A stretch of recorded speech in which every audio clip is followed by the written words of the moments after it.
What is up? Welcome back. Today, we are making sidecars. So oftentimes with sidecars, people like to rim the glass with sugar, but I don't think it's necessary. So I'm just gonna put this in the freezer and let it chill.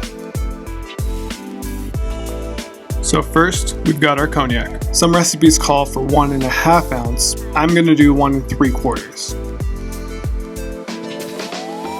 So now we've got our Cointreau, dry curacao, or our triple sec, and we're going to do 1 full ounce of this. But if we're using a triple sec specifically, then I would bump up the cognac to 2 full ounces. Triple sec is going to have more sugar and a lower proof.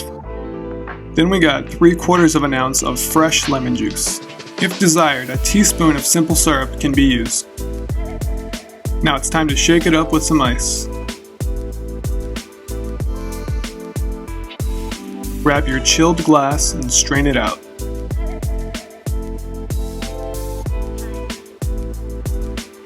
So now we're almost done. Grab an orange and cut yourself some zest. If you watched my old fashioned video, you know we can't skip this step. Express the oils and rub it around the rim.